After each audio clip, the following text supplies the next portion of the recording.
Hello, good morning, students.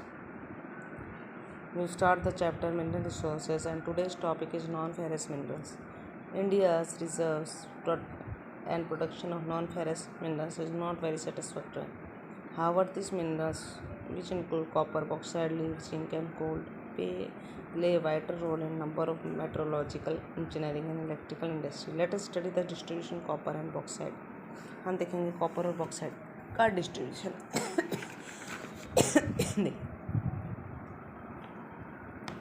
ठीक है. Copper, India is critically deficient in reserves and production of copper.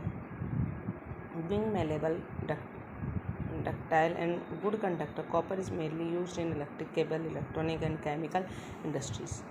The Balaghat mines in MP, Khetri mines in Rajasthan and Singhbhum district of Jharkhand are leading producer of copper. जो है हमारे यहाँ पर सबसे ज़्यादा copper होता है खेतड़ी में और यहाँ पर. ठीक है. अब देखिए बॉक्साइड. तो several ores contain aluminium. It is from bauxite clay like substance that later aluminum is often bauxite. Deposits are formed by decomposition of wide variety of rock rich in aluminum silicate. Aluminum is an important metal because it combines the strength of metals such as iron with extreme lightness and also with good conductivity and great malleability. India's bauxite deposits are mainly found in Amarkand Plateau, Makhal Hills and Plateau region of Bilaspur, Khatni. अब देखिए, Odisha was the largest bauxite producing state in India with 34.97%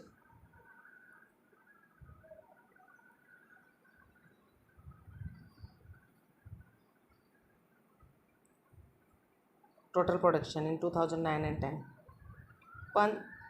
Padmal deposit in Koraput district are the most important bauxite deposit in state.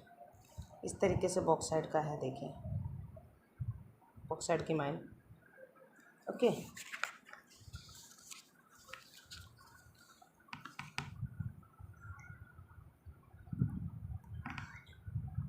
After the discovery of aluminum, Emperor Napoleon III wore buttons and hook on his cloth made of aluminum and served food to his more illustrious guests in aluminum utensils, and less honorable ones were served in gold and silver.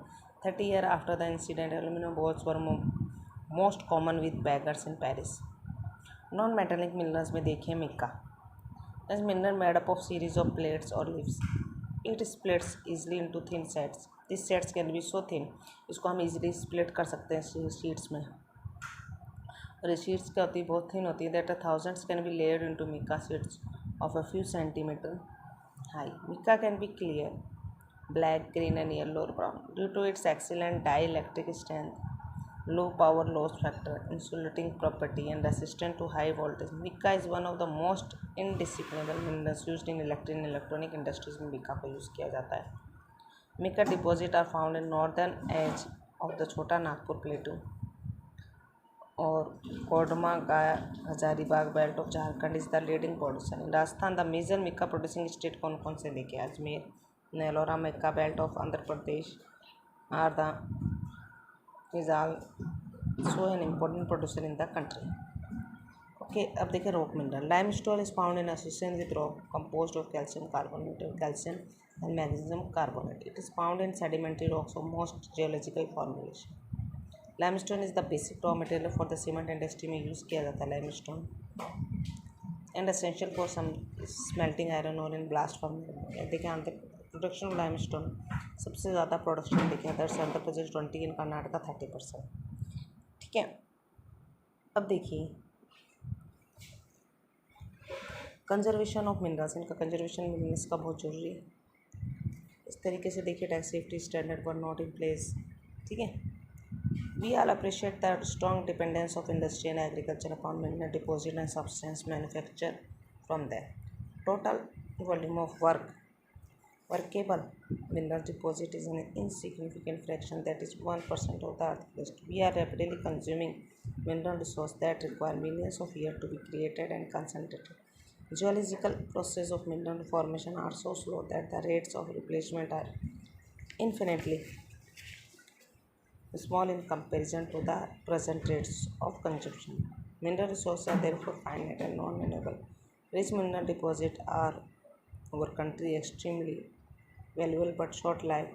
Processing continued extraction of iron lead to increasing cost of mineral extraction comes from greater depth along with decrease in quality. देखिए, इनका reservation करना हमको बहुत ज़रूरी है, ठीक है। देखिए, concern efforts have been made in order to use our mineral resources in a planned and sustainable manners में यूज़ करना चाहिए, प्लांट मैनर्स में। Okay, improve technological needs to be constant evolve to allow use of low grade ores at low cost. Recycling of metal using scrap metals and other substances are step in conserving our mineral resource for the future. ठीक है, energy resources. अब देखिए energy resources क्या है। Energy require for all activity, it is needed to cook, to provide light and heat to people vehicles and to drive machine in industry.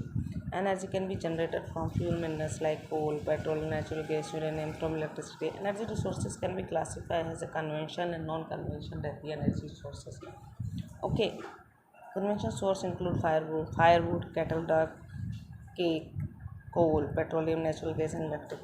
Okay, non-conventional source include solar, winds, tidal energy, geothermal, biogas, and atomic energy. Firewoods and cattle dung cake are most common in rural area. According to one estimate, more than 70% energy requirement in rural household is met by this. Continuation of this is increasing become difficulty due to decreased forest area. Moreover, using dung cake is to discouraged because it consumes most valuable manure which could be used in agriculture. Energy resources देखिए conventional और non conventional source हैं हमारे energy के, ठीक है। तो हमको तरीके से यूज़ करना है इनको। तो कन्वेंशनल सोर्स क्या है, जो हमारे फायर वुड और कैटल डंग, ये सब हमारे कोल, पेट्रोल, नेचुरल गैस, ये कन्वेंशनल सोर्स है। नॉन कन्वेंशनल जो हमारे solar energy, wind energy, tidal energy, ये सब हमारी एटॉमिक एनर्जी नॉन कन्वेंशनल है, ठीक है। तो हमको इनको मिसयूज़ नहीं करना है और इनको बचाने के प्रयास करने हैं, ठीक है।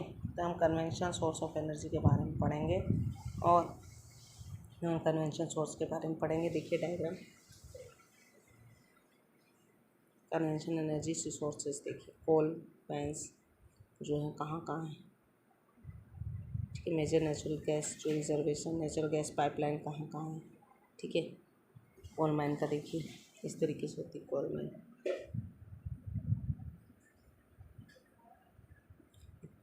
इस तरीके से हमको कोल मिलता है। तो हमको मिसयूज़ नहीं करना है, बहुत डिफ़िकल्ट है बच्चों, इसलिए हमको इनको जो हमारे रिसोर्सेज हैं उनको बचाने के प्रयास करना है, ठीक है।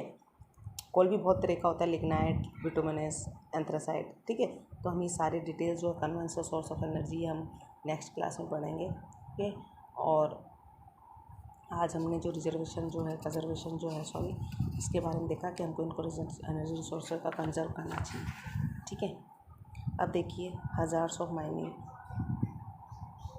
Air pollution due to generation of dust in mining areas में एयर पोल्यूशन हो रहा है ना, तो इन सबको रोकने के प्रयास करने ताकि पोल्यूशन को अपनी जो पॉपुलेशन है उसको अफेक्ट नहीं करे। कुछ ऐसे मेथड अपनाने चाहिए ताकि हमारी पॉपुलेशन इससे अफेक्ट ना हो, okay.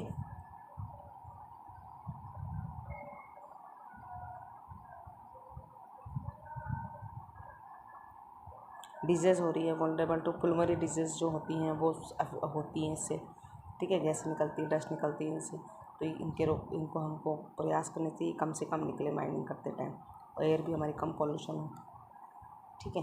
Thank you student, have a nice day.